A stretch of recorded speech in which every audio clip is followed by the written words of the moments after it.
Welcome, everyone. My name is Tumi, and I'm one of the training producers and public training for Inform and Connect Academy. I'm just going to give a short introduction into Inform and Connect for anyone who may be unaware.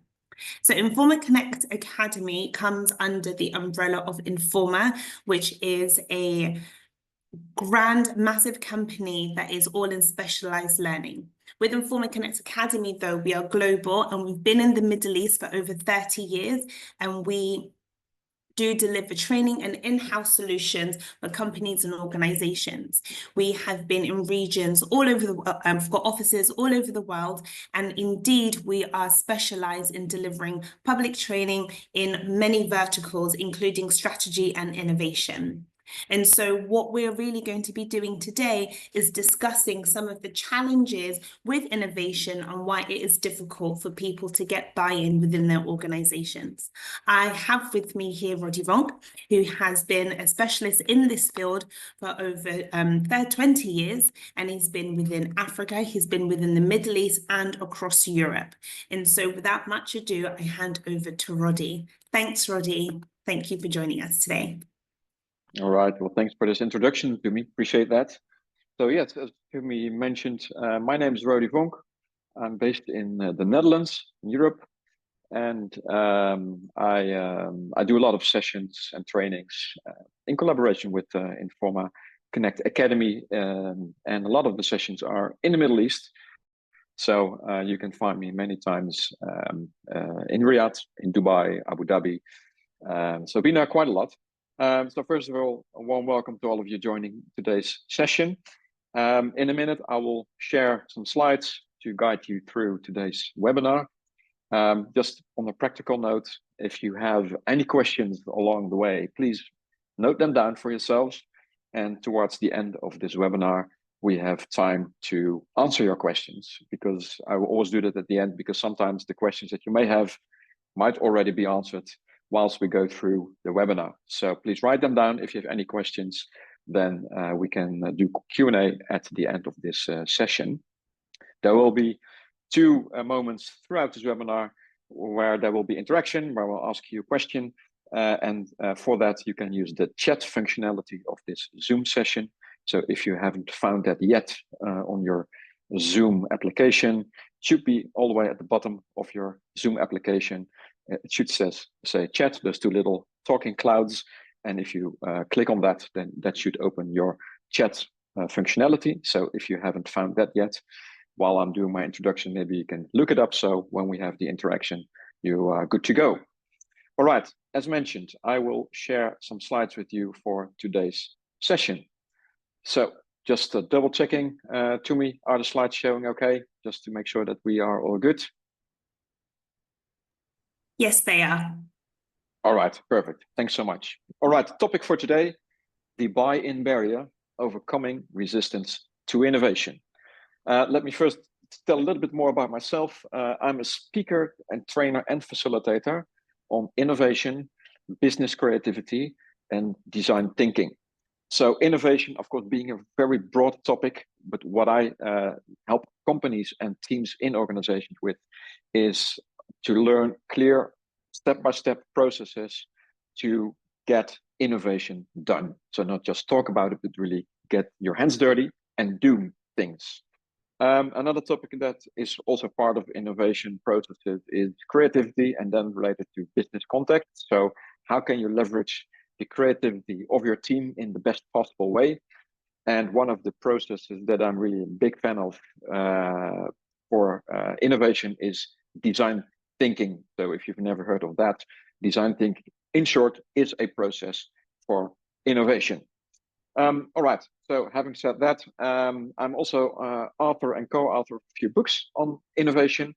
So the one here on the left-hand side on the slide is in Dutch, so you might not be able to read the title, but it says Innovation, First Believe It, and then See It. And for me, that is the mindset that we need for innovation. We first have to be imaginative and only thinking possibilities to later on find out if our great ideas are really executable. And we will tap into that a few more times throughout this session as well.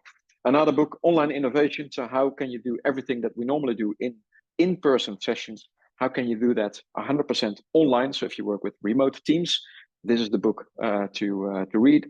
And all the way on the right-hand side here is a book from a good friend of mine, Gijs van Wulven, also a Dutch innovator, Breaking Innovation Barriers, which also basically is a bit related to today's topic. And I had the privilege to contribute to that book as well. I've worked with a lot of companies, all different types of companies, from consultancy firms to companies like Deloitte, McDonald's, but also telecoms companies like MTN in Africa, but also STC in Saudi Arabia, Due Telecoms in Dubai, but also with banks, SAB Bank in Saudi Arabia, Ministry of Culture in Saudi Arabia. And I also had the privilege to work with the UAE Sheikh's office and do a session for management there. So, which gives me a lot of insights, because since you do, as a trainer, a lot of those different sessions, you see a lot of different people, and you learn over the years throughout facilitating all these sessions, what are the common barriers that people face around innovation, and especially for this session, how to get buy-in for innovation. So as you can see on these pictures, I've worked with smaller groups, larger groups. I worked in Africa, and as you can also see, the sessions that I do, and I will tap into that later on in the session, because it also relates to the topic of today's session. You see on the walls here all kinds of templates, post-its, etc. So the sessions that I run, it's not sitting around the table and only having conversations or listen to theory and listen to the trainer. It's getting your hands dirty and start doing things, as you can also see on these pictures. And also, of course, we do these kind of sessions 100% online. So with all the tools that will really be very helpful in collaborating online. So everything that you just saw on these pictures with all the templates on the wall and all these post-its, nowadays with all the tools that are out there, we can do all those kind of sessions 100% online, which gives you a similar experience. Of course, it's different from being in person, but from a functionality perspective and feature perspective, there's a lot of tools that can really make the experience really great, which is nowadays, of course, very helpful, especially if you would work with remote teams, for example. All right, enough about me and what I do. Let's dive into the topic of today. But for starters, I wanted to ask you to answer this question that you see on screen right now. And for that, please use the chat functionality of this session. So I wanted to ask you to give answer to this question. What is the biggest hurdle you face when trying to get buy-in for your ideas in your organization? So what is your biggest hurdle you face when trying to get buy-in for your ideas in your organization? Okay, I see Naresh saying budget. Great one. I really recognize that one. I see availability of stakeholder time. That's a great one. So stakeholders and time. Yep, it's indeed one of the barriers that I see a lot. Innovation process, ideation, prioritization, filtering, accountability, and ownership. That's a big one, Monil, but I'm sure you will get some answers for that specific topic in this session. Fear of risk of impact of the change. So basically, if I'm correct, Emily, that probably relates to if we do innovation, we are going to do things differently. So that means change, and people fear change, right? We rather stay in our comfort zones, which is common. I see that a lot. Resistance to change. Yep, definitely. The proof of concept, says Ashraf, or enough data to convince. All right. So a lot of things. So thank you for that input. Really helpful for me for this session to understand what your biggest struggles are around innovation and ideation. So definitely good input, and I will definitely tap in. I think most of these topics will be in this session, more or less. All right. What I have for you in this session, I'm going to share with you 6 tips on how to get that buy-in for ideation, for innovation, for your ideas, how to get people on board, right? Because this is one of the biggest issues that I have seen over the years that people struggle with in organizations. So 6 tips that I have for you. And let's start with tip number 1. So tip number 1, start small, win early. What do I mean by that? So start small, win early. Well, first of all, what you want in your innovation efforts is as quickly as you can to launch quick pilots or low-risk experiments. So what I see a lot in organizations and in teams, that people tend to make an idea too perfect. They are trying to get to perfection. So they spend too much time polishing that idea to only then, once it's perfect enough, according to them or their team, to only then introduce it to their target audience and to then learn that maybe this solution, this idea that they have may not be the best solution for the problem they're trying to fix.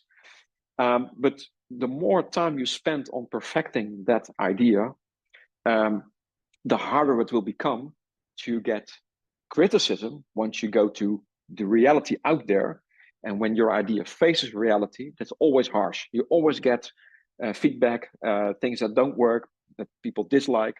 But the longer you have been working on your idea, the more you start to fall in love with that idea, and the harder it's going to be to take in that criticism, right? And then we want to sort of make it work because we fell in love with it. We may have already spent a lot of time and money on it, and only maybe for that reason we don't want to kill the idea, because that would be a waste of time and money, right? So by launching quick pilots with an idea that's far from perfect, but has enough components to at least start to learn from your target audience to see if this idea could work, that will definitely help you to not get into that sort of funnel of perfection. So quick pilots, low risk experiments with, as we call it in innovation, half-baked ideas. So don't go for perfection. Try to start testing as soon as you can. Another thing, build trust through early visible results. So someone said something about a stakeholder time. It was not so much about stakeholders buy-in, but stakeholder time. But this one relates also to stakeholders. So when you are innovating, if you do your quick pilots, again, even if your idea is far from perfect, but if you can start finding out, are we on the right track? As soon as you start exposing your idea to your target audience so that you can learn from their feedback, you will also find where we are already on the right track, what's already going well. And the sooner you do that, the sooner you can start sharing those positive results with your stakeholders, with your team, with your colleagues inside your organization, which can help you to take people along with you to say, hey, we only with this amount of time and just a small budget, we were already able to develop this first draft, this half-baked idea, which we tested with our user audience. And we already learned this, and we already saw this and this and this as positives, which means, okay, we think we have enough positives to go to the next step. In other words, to what we learned, to start improving our idea, to be able to test again, right? So the sooner you start testing, you also start learning, and you also will get some positive results, of course, hopefully. And those positive results, the sooner you have them, the sooner you share them in your organization, the easier it will become for people to say, yes, okay, let's go. Let's scale it up and let's go to the next step. Last one for this tip, use momentum to gain further support. That's basically built on what I just said, right? So if you stay in your own cocoon and try to make your idea too perfect, spend too much time and money on it to then find out that it fails, you lost the momentum, right? You want to make sure that you test soon, you learn soon, so that you can share your ideas or your insights, I wanted to say, with your team, with your stakeholders. And whenever you have enough positive feedback, enough success already, that's the momentum to say, hey, let's scale it up. Let's go this step further. We see there is enough opportunity for us to move forward with this idea, or to kill it in an early stage and to go for another idea, right? So this allows you to take people with you in that process. And that really helps to get buy-in for your innovation efforts. Right, so that's my first tip for you today. Let's go to number 2. Tip number 2, enable inclusive decision-making. What do I mean by this tip? Let's take a look. Enable inclusive decision making. Okay, first of all, the way that you collaborate in innovation sessions, right? If you do innovation, you work with a team, the way you collaborate with that team is really important, right? You don't want to get into regular meetings where people start to come up with ideas which are maybe soon being killed by others because, oh, we've seen that didn't work when we did that before, or we think this idea will cost too much money, or I don't think the management will like this. We don't have the technology to execute this. It's all idea killers, but that is not going to help you to get buy-in for ideas, right? So what you want to use all kinds of techniques in collaboration to come up with ideas as a team, to collaborate in an efficient way. So one of the things that you can do is silent ideation. This is, for me, literally solid gold in innovation sessions. And this is also a very simple technique and a takeaway, as far as I'm concerned, from today's webinar that you can already start using in your next brainstorming session that you might have with your team. So how does it work? In short, if you need your team to come up with ideas, don't start by sharing ideas by word of mouth. Take a stack of post-it notes and start writing down ideas. Because what you will do then is you make sure that everybody can contribute, because what normally happens, someone comes up with an idea, someone else has an opinion on that, a third person has an opinion on that, you're going to defend that idea, a fourth person says, well, I don't think it works. You get in that sort of discussion, but that's not ideation, right? That's not how we want to come up with those out-of-the-box ideas. So silent ideation, just simply give everybody in the team post-it notes. You set a timer for a couple of minutes and you ask everybody to start writing ideas and every idea on a separate post-it note. And in a couple of minutes, everybody, without discussion, has been able to at least contribute to your session. There's more to this technique, but if you only already do this, this is going to be golden, definitely. Apply structured voting to avoid bias. So what do I mean by that? Well, if you've done that sort of silent ideation, as I just explained, and you can do that multiple rounds, as soon as you have all the ideas, you can start having a conversation about the ideas, not discuss them, but just understand what people have been writing down. And then if everybody knows, okay, this is all the ideas that we have right now. Now we need to get to a decision, right? I've seen a lot of sessions where people come up with post-it notes, and towards the end of that session, there's a lot of post-it notes on the wall, but the time is over, and people say, okay, who's going to do something with these post-it notes? Okay, can you take them with you? Yeah, sure, I'll do it. But then because of time and the day-to-day takes over after our brainstorming session, we forget, and all those post-it notes are out there, but nothing is being done by that, with that, right? So that's a waste. So make sure that within your session, you always end with a decision, meaning let people vote for their, let's say, top 5 ideas. What do you think are the best 5 ideas that we came up as a team? And then see which 5 ideas had the most votes, and then you know what is the preference of your team. Of course, we can do a full session only on this, but I think already keeping this in mind will definitely speed up and increase the quality of your ideation and innovation session. Because what you then do is you create shared ownership of the outcome. Since everybody had been able to contribute, which is really important by having people writing down ideas, everybody had the opportunity to express their opinion, not by word of mouth, but by voting. That's basically expressing your opinion. So that in that way, everybody was able to contribute. And if everybody was able to contribute to your session, you create shared ownership. You were part of the ideation. You were able to contribute. You were part of the decision-making process, right? Really important in these ideation sessions, because you need execution after your brainstorming session, right? You come up with this selection of ideas. We need to execute some of those ideas. If people were able to contribute, they feel they were part of the process. It's also their baby, those ideas, and that will make them more keen on also help with the execution. And that all helps to get buy-in for innovation. Very practical exercise. This is something you can really take away directly in your next brainstorming sessions. So that's my tip number 2 here for you. All right, let's show you how this works. Very simple. I already explained with show and tell, of course, in this session. A lot of post-it notes with all kinds of ideas and how you can vote for these ideas. It's simply by putting these little green stickers, dots on the post-it note of your preference, right? You can also just simply use a pen or a marker and ask people to just put a little dash on the post-it notes that they prefer. Give them a maximum amount of votes, let's say 5 votes, and then people can vote for the ideas that they prefer. And then you get something like this. And now we can already see which of these ideas got the most votes, and maybe we can already get to a top 5 or a top 6 of ideas here, right? So this is how you can use voting as a decision-making tool in your sessions. All right, so that was the last part of tip number 2. Let's now go to tip number 3. Involve a diverse cross-silo team.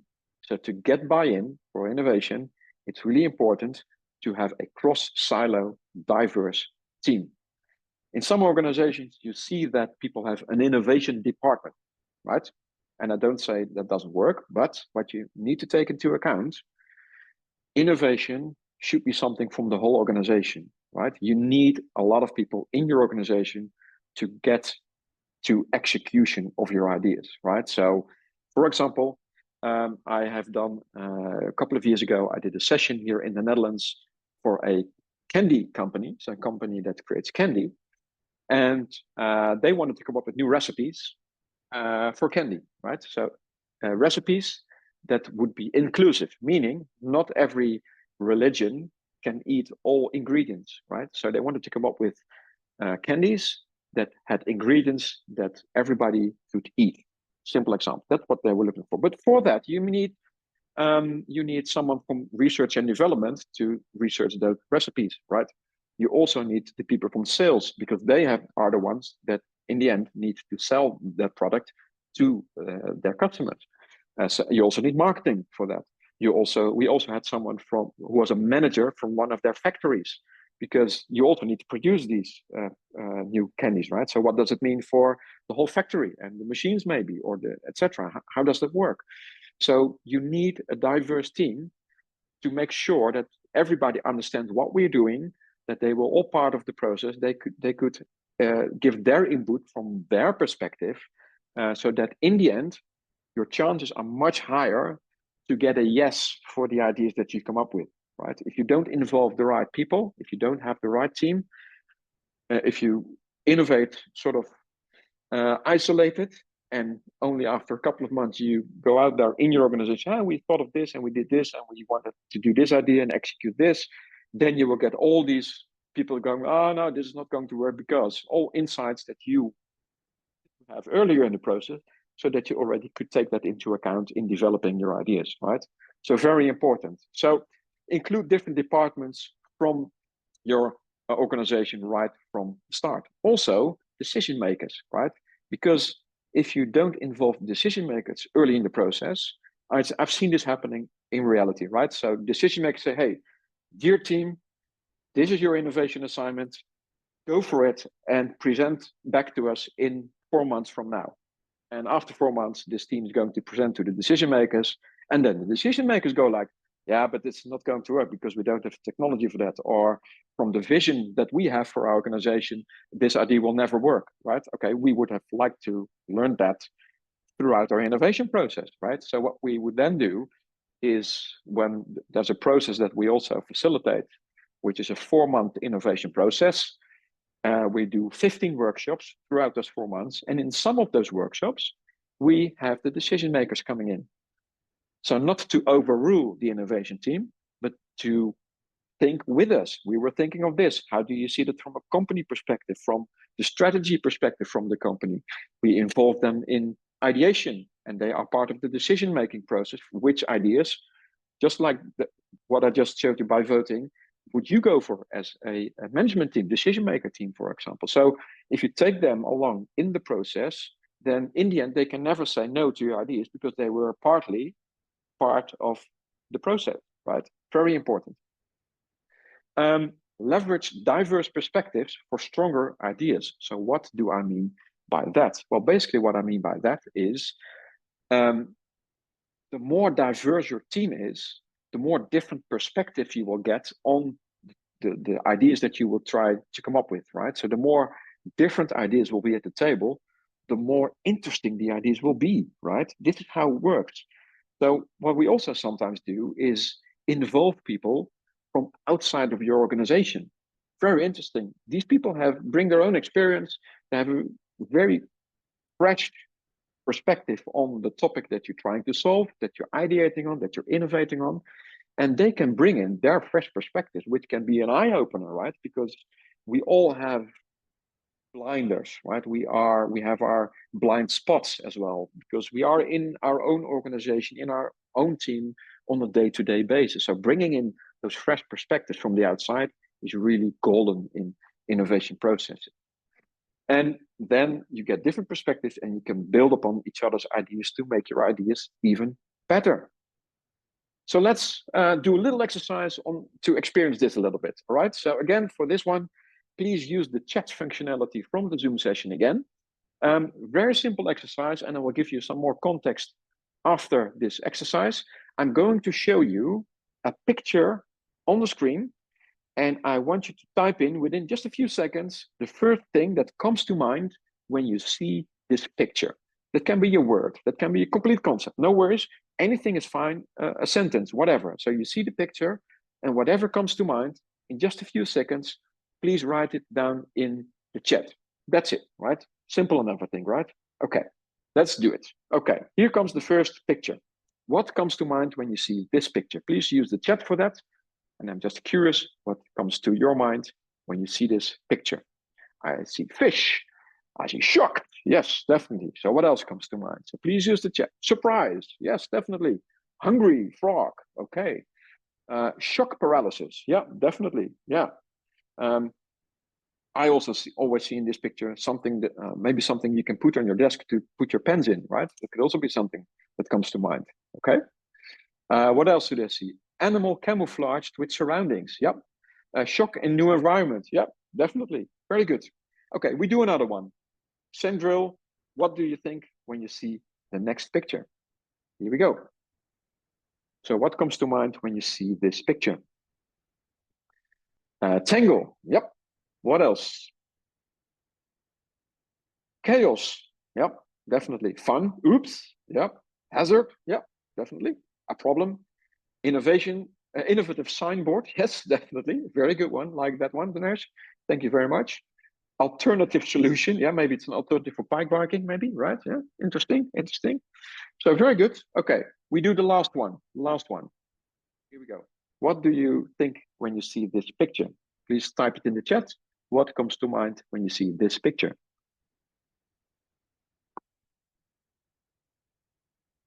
So again, please use the chat. What comes to mind when you see this picture? Growth. Yep. Old. Very good. Thank you. Elizabeth says stasis. I see abandoned. I see man-made versus nature. Yes, perfect. Challenge versus creativity. Nature versus technology, says Hirsham. Yeah, thank you very much. Perfect. I once had someone in a session when I showed this picture, and this person said long-term parking at the airport. I thought it was a really great one. So why do I do this little exercise? I was talking about having a diverse team and different perspectives. So you may have experienced while we do this that we all look at the same picture, but you see different answers coming in, right? So people have different thoughts when they see these pictures. So you may have experienced that while you maybe were looking yourself at what was coming into the chat or what I was reading out, what people were typing, that as soon as you see what other people think when they see this picture, you think, oh, that's an interesting one. That makes me think of, now that someone says, technology versus nature, oh, that makes me think of this. So maybe it brings you to a new perspective, right?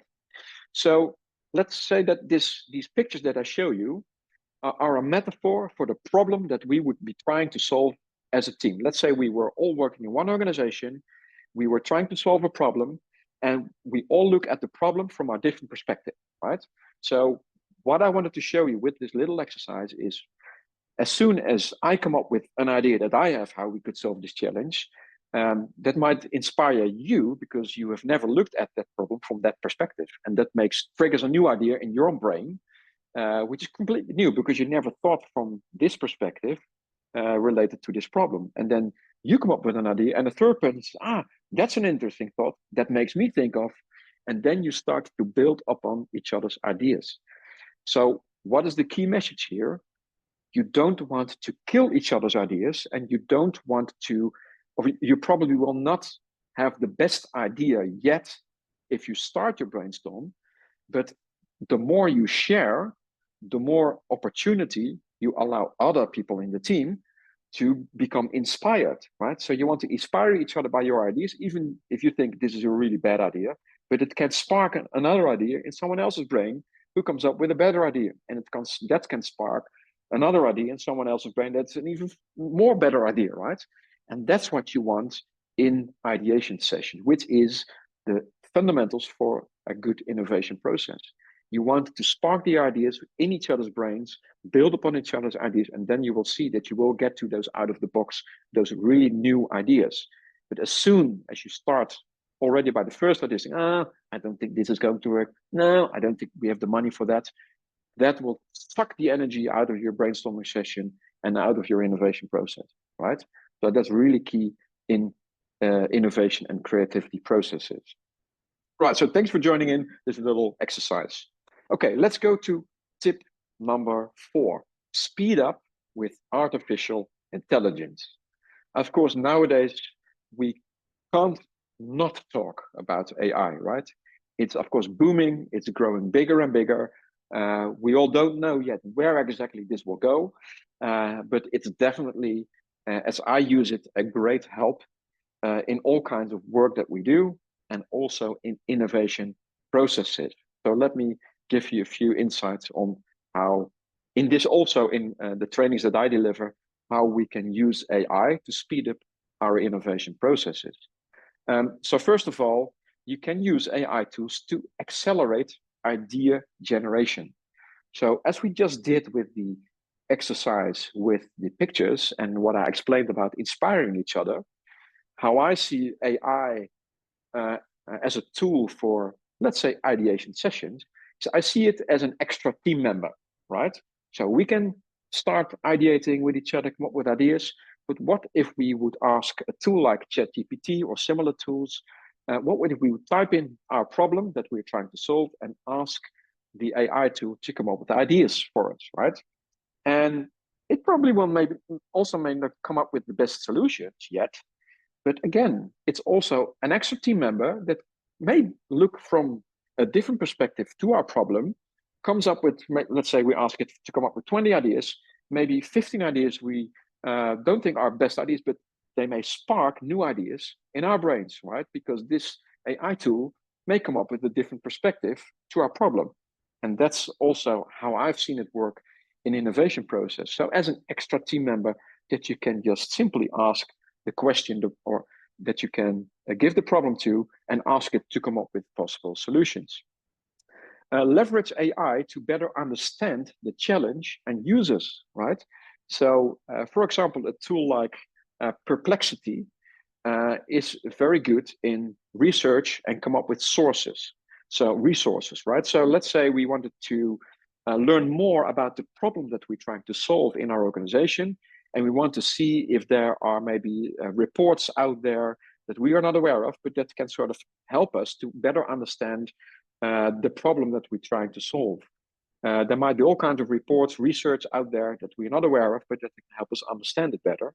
And then, for example, a tool like Perplexity that can help you to do that research, but also to understand users, right? So maybe there's reports and user research out there related to our problem that we can ask a tool like Perplexity to find for us, and then to see what it comes up with, learn from that, and that can help us to better understand what we are trying to solve actually together, right? But also for rapid prototyping. So as I mentioned already at tip number 1, to speed up your process, to also to come up with first draft ideas that you can test with your users very soon, AI tools can really help you to do that.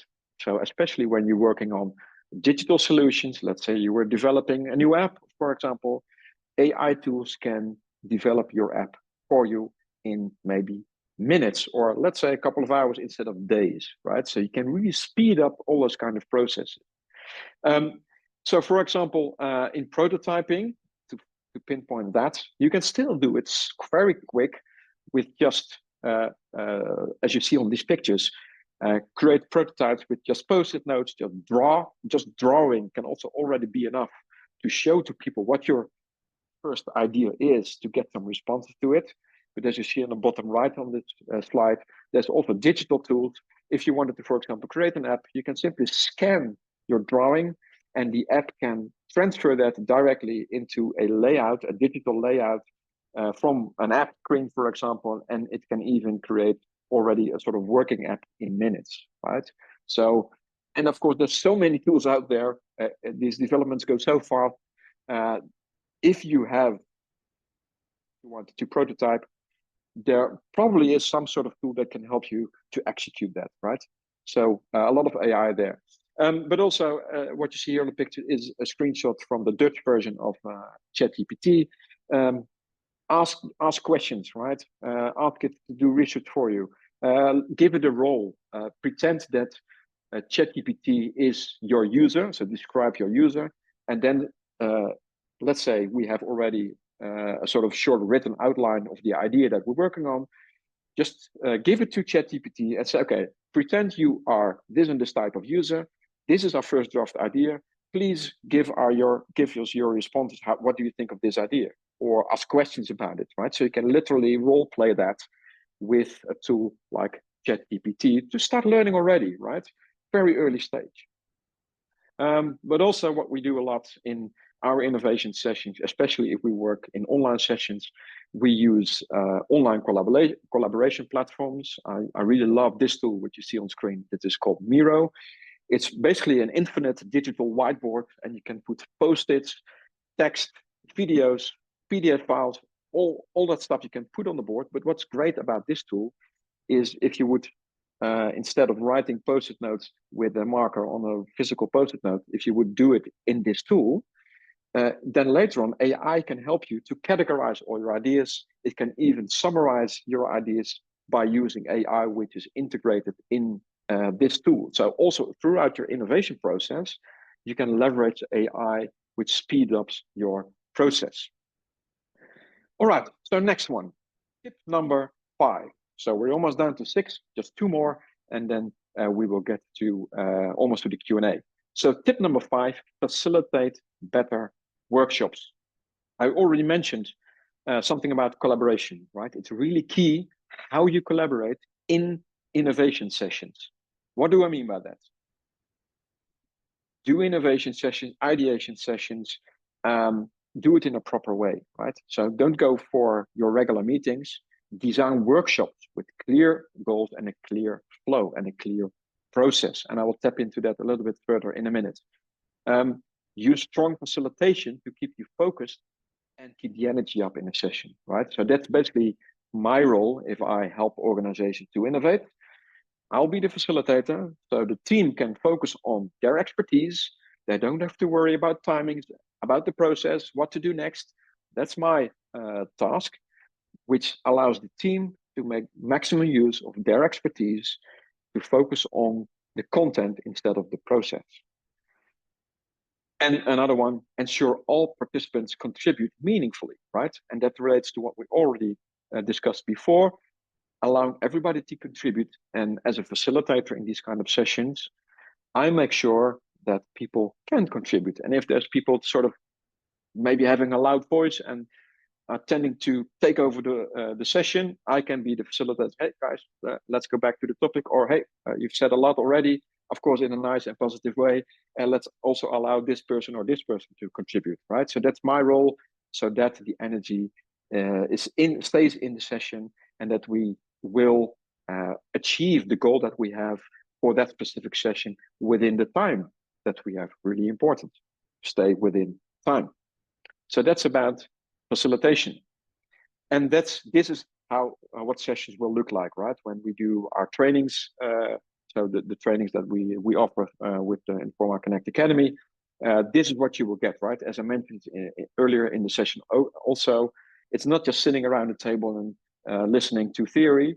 It is getting your hands dirty, learning by doing, and this is the dynamics that you then have. So we have people working at their tables, as you see on the picture in the middle, and we have people standing up with tools on the wall, discussing, having conversation, writing post-it notes.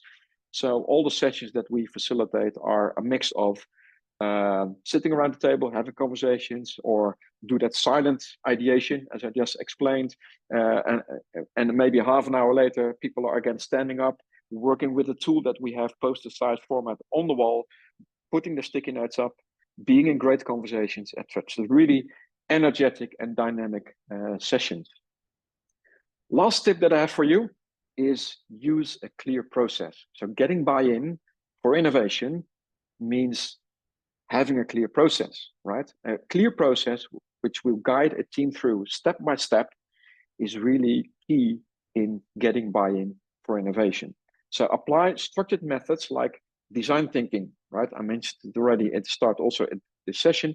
Design thinking is a very clear framework, a very clear process, which helps you to go step by step through an innovation process, right?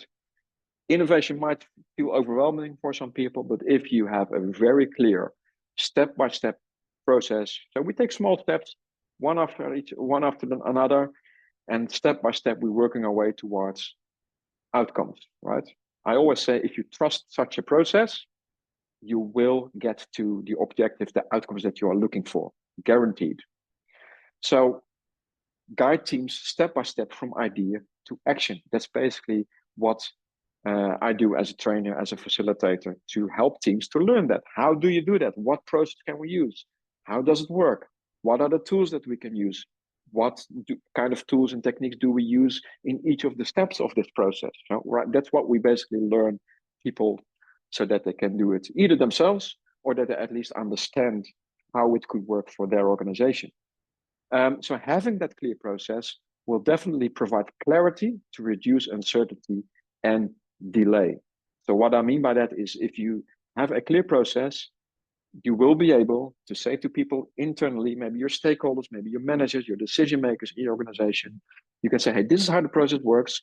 This is how this process has worked. We can also, of course, share examples of past sessions that we did and how this methodology has proven itself. You can share that with your decision makers in your organization, which will gain trust, right, within those people that this could work, which will help you to get buy-in for innovation, right? Use proven frameworks for that. So again, use a clear process, for example, like design thinking. So let me do a quick recap of these 6 tips, and in a few minutes we will get to the Q&A session for today. So the 6 tips that we had in this session for you: start small, win early. So build trust and momentum with quick wins, pilots, or low-risk experiments. Enable inclusive decision-making, right? Faster ownership and speed by using silent ideation and structured team voting and diverse perspectives. Involve a diverse cross-silo team. Engage people from different departments, also include decision makers, and do that early in the process. Speed up with AI, so leverage those AI tools for running your ideation innovation sessions, for prototyping your ideas. There's all kinds of ways.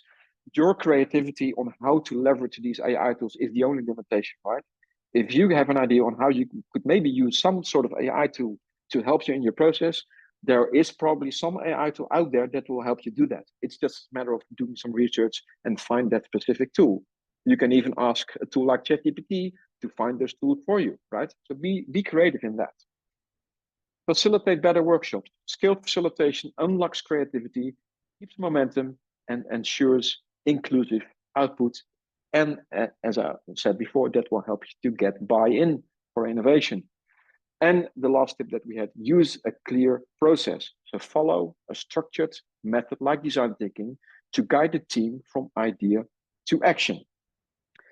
It's quite a lot of information. I can understand that, if that's maybe a little bit overwhelming. And how do I start to apply this myself, right? Well, what I already said, what you can start applying yourself is do that silent ideation, which I explained. If you only would already start with that, that is already one step in the right way to get buy-in for innovation. Small step, and you might feel, yeah, that's not a full innovation process. No, but you have to sort of get yourself acquainted with those kind of tools, those kind of techniques. And this can be just one of them, but it starts with small steps, right? See tip number one, start small, also in your own innovation journey. But we can help you do that, right? We have also innovation mini MBA training. This is a 5-day training, which we are going to run from 29th of June to 3 July, so in a couple of weeks from now, in Dubai. And all the things that we discussed are part of this training. So what it will help you to do is to get your own hands dirty, experience these different kind of tools that we have, see how it works, ask questions on how this could work in your organization. But it is a matter of going through an innovation process in a training setting yourself, which is a safe space where you can fail big time because we're there to fail and learn, right? And you can't do anything wrong. It's just learning by experimenting and trying. And that's what we do in this 5-day training. So what kind of things are we doing in that training? Well, basically, we go through, as a fundamentals of this process, we use design thinking, and we go through 5 steps of it. In the training, of course, we're going to explain everything about it, but just in short, what is it? Step 1 of this process is empathize, which means we want to learn as much as we can about the users and the problem that we are trying to solve. But how do you do that? How do you talk to users? What kind of interviews can you do with users? What kind of questions do you ask to get the best possible input, which is a starting point for your innovation process? If we've done that, how do we define a proper problem statement? What is the exact problem that we need to solve? This might feel like, yeah, but we do know in our organization what the problem is we're trying to solve with innovation. But I can guarantee you, 70%, so 70% of innovation efforts fail because people are trying to solve a non-existent problem. Imagine how much waste of time and money and energy that is.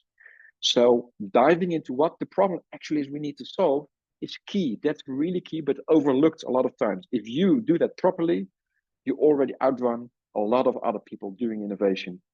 You outrun a lot of competitors, guaranteed. I've seen it literally in front of my own eyes. So empathize, understand your customer and the problem, or your user. You can also work on internal process that you want to improve. So then you have sort of internal customers, be it users.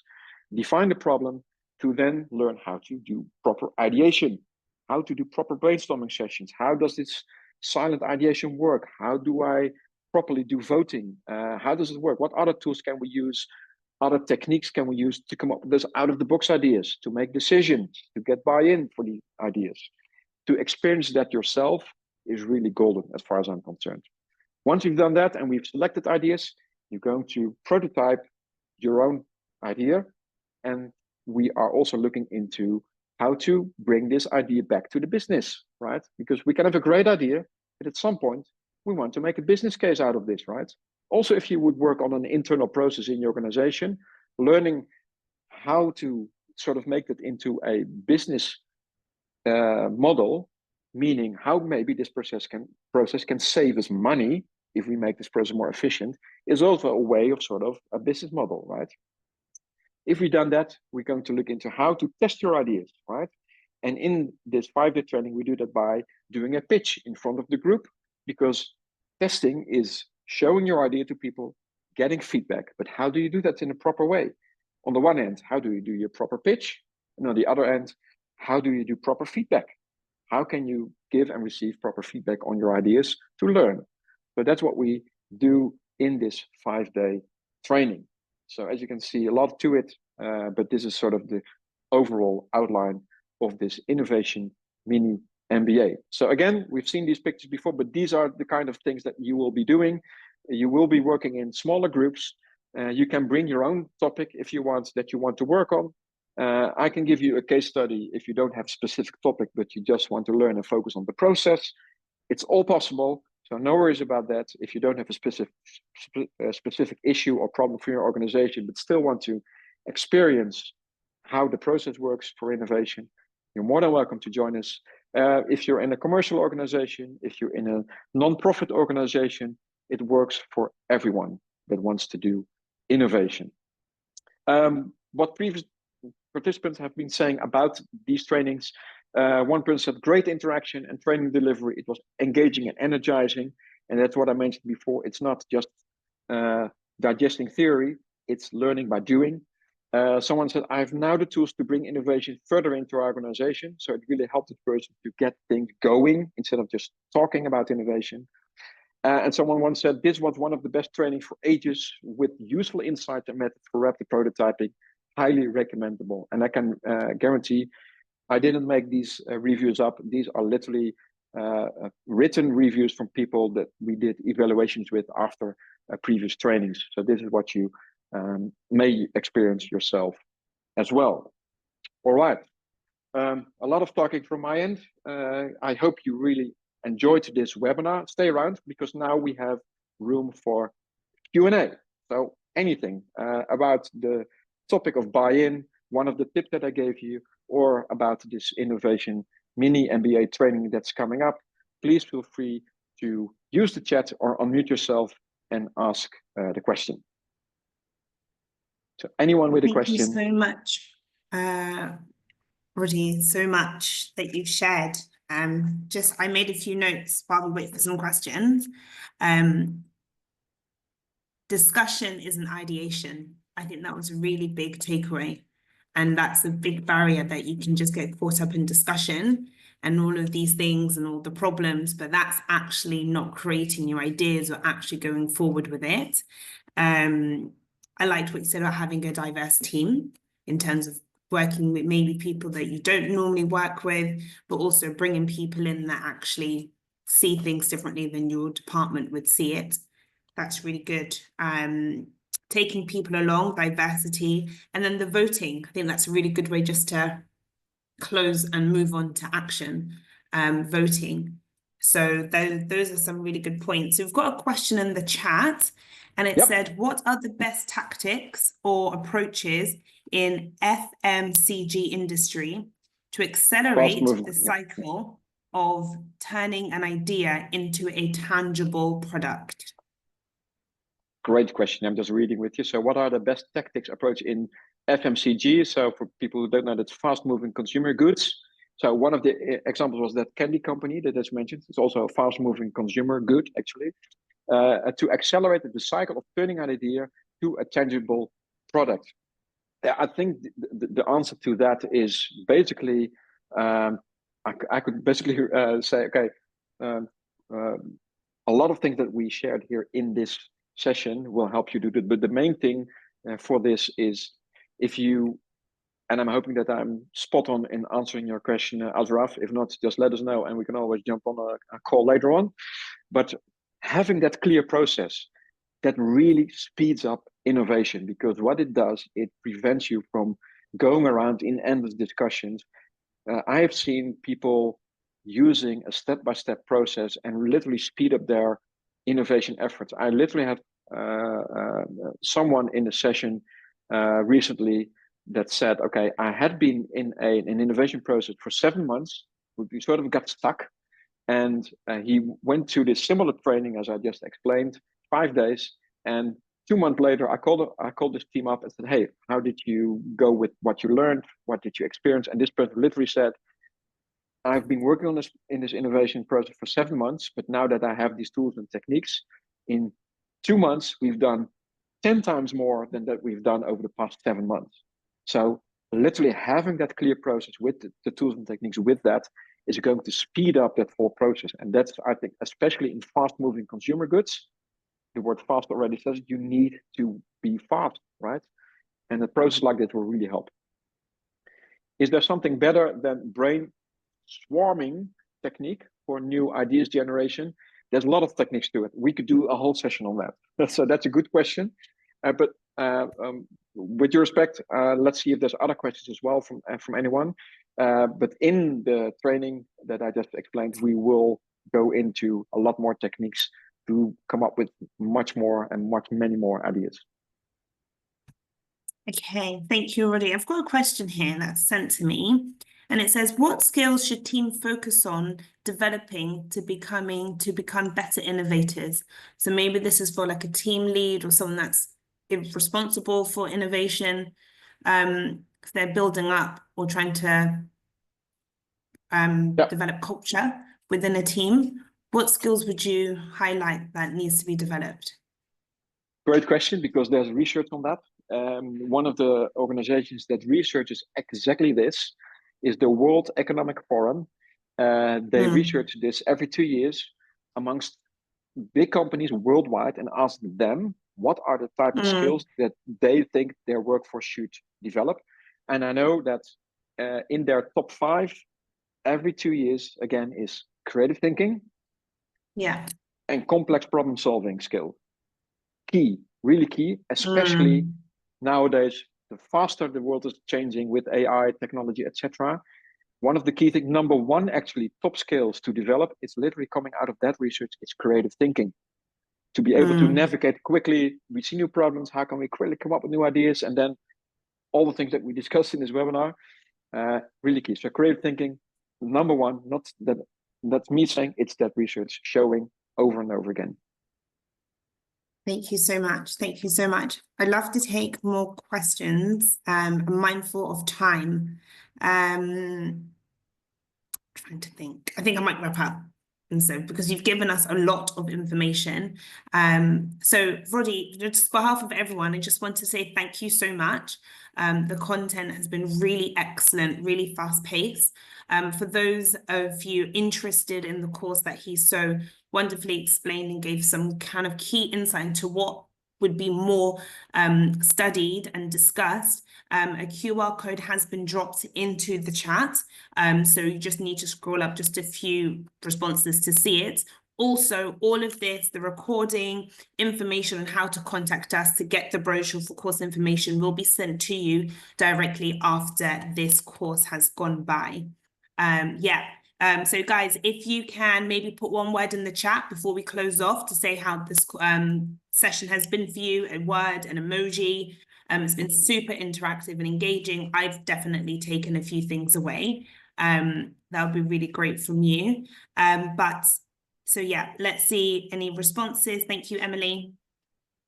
Yeah, very thorough, very useful. One word, one emoji, that would be great. But no, Roddy, it's been absolutely amazing. Yeah, light bulb moments, definitely. I made my notes. So thank you so much for your time, everyone. We hope to see you again. And obviously, for more information, do follow us at ICA on LinkedIn, where you can find Roddy and more of his content to share. And until then, we will speak soon. Bye, everyone. Thanks, everyone.